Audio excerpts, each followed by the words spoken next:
राष्ट्रवादी शरद पवार पक्षातर्फे आज दिनांक 27 जून रोजी दुपारी 2 वाजता आकाशवाणी चौकातील कार्यालयात आढावा बैठकीचे आयोजन या प्रसंगी करण्यात आले होते।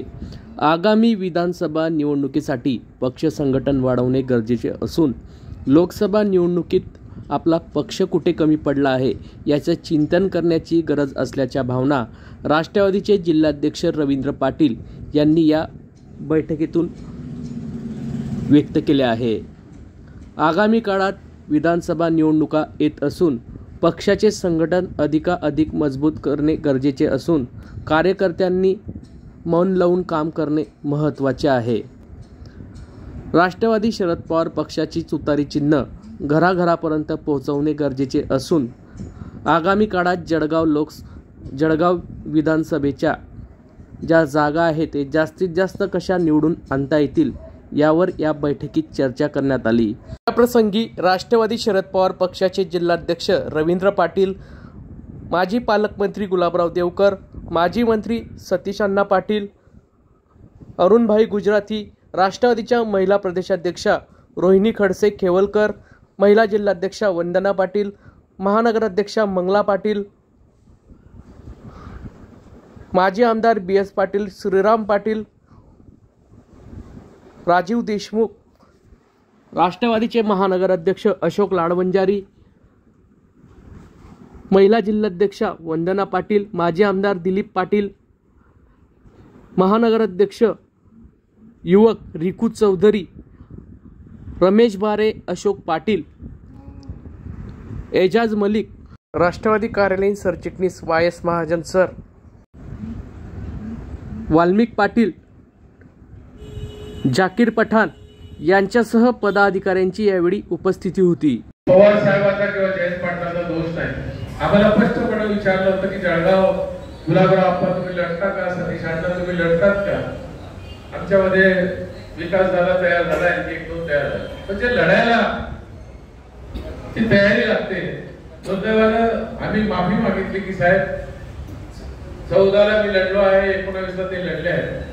ठीक आहे, 14ला तर अशी परिस्थिती होती, माझ्या वेळेला 5 आमदार होते, राजू दादा चाळीसगावचे आमदार, 5व्याला दिलीप वाघ, तिकडे गुलाबराव अप्पा, साहेबराव पाटील आंबाड्याला, माझं स्वतःचं आंबाड्या आपल्या पारवा एरोड वडगाव मध्ये असलेलं अस्तित्व, अशा परिस्थितीतही ती जी लाट 14ची होती पहिला बापू, त्याच्यात आपल्याला कोणाला ती थोपवता आली नाही, त्याच्यात ती पडली। नंतर 5 वर्षाला वाटलं की गुलाबराव अप्पांना आम्ही सगळ्यांनी सांगितलं होतं की एकदा गुलाबराव अप्पाला द्या, आपण यशस्वी लढा द्यायचा प्रयत्न केला। त्यावेळेला तर मी मला वाटतं एकटाच आमदार होतो, त्यावेळेला होतो एकटा, पण जी यशस्वी लढा द्यायची वेळ होती त्याच्यात आपण कमी पडलो। 24 आलं ती मात्र परिवर्तनाची नांदी होती। मोदी लाट पुढे दिसली का? दिसली नाही। त्याच्यामुळे मी आपल्या समाजाच्या ऋणी आहोत, आम्ही सगळेच पार्टी ऋणी आहोत की जी जिद्द आमच्यामध्ये दिसायला पाहिजे होती ती दिसली नाही। तुमच्या समाजाला एक जुटीने जे काही काम केलं, ज्या लाईनी दिसायच्या त्या फक्त मुस्लिम समाजाच्या दिसायच्या, आणि दुर्दैवानं आपण बाकीचे कमी पडलो। आणि मध्ये त्याची काय कारणं आहेत रावेरच्या लोकांनी सांगितली। आमच्याकडे परिस्थिती अशी होती की जागा उभाटायला सोडल्या, तेही माणसं चाचपणी करत होते। सुरुवातीला आंबाड्याच्या ललिताताईचं नाव आलं, तिथून मला वाटतं ते उपमहापौर कुलभूषण पाटलाचं नाव आलं, आणखी अशी नावं येत होती, ते चाचपण्या करत होते पाटीलच्या। एक दिवस आम्हाला फोन आला की तुम्ही का लढत नाही? म्हटलं आयुष्यात आम्ही कधी बाटलो नाही, इकडे तिकडे गेलो नाही, तर कशाला आता उभाटाकडून लढू? तुम्ही ज्याला जे द्याल त्याच्या मागे आम्ही जातो। आमच्या काका पुतण्याचे वाद, भावाचे वाद सगळ्यातच माहिती आहे। भाजप आमच्या घरातच भाजपने घालून दिलेलं होतं। सुदैवाने ती संधी आली, उन्मेष पाटलाचं तिकीट भाजपने कापलं आणि मुंबईत फोन आला की आम्ही उन्मेष किंवा खरडला तिकीट दिलं तर सतीश अण्णा आपलं काय? म्हटलं बाब चांगली होईल, या निमित्तानं का होईना आम्ही एकत्र येऊ आणि हा लढा यशस्वी करू। त्यांनी वेगवेगळ्या पद्धतीचं सर्वे केला, त्याच्यामध्ये तो उजवा होता, कुठे कमी पडला माहित नाही, पण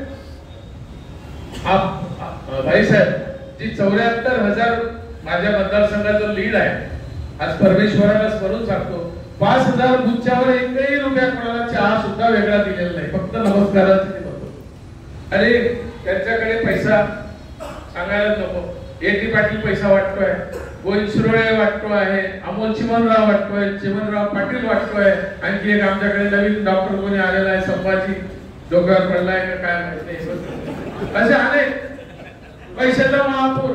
आणि आपल्याला ती साधन सुविधा थोडी कमी पडली, पण इकडे श्रीराम पाटलाकडे पैशाची कमी नव्हती, फक्त प्रामाणिकपणा कार्यकर्ता जो धावायला पाहिजे होता तिथे कुठेतरी ते कमी पडले. ठीक आहे, पण तरी मला वाटतं या 3 निवडणुका मागच्या याच्यात 4 लाखापर्यंत पोहोचणारे श्रीराम पाटील ठरले. अजून थोडंफार व्यवस्थित जर झालं असतं तर ती सीट सुद्धा 9वी आपल्याला काउंट करता आली असती.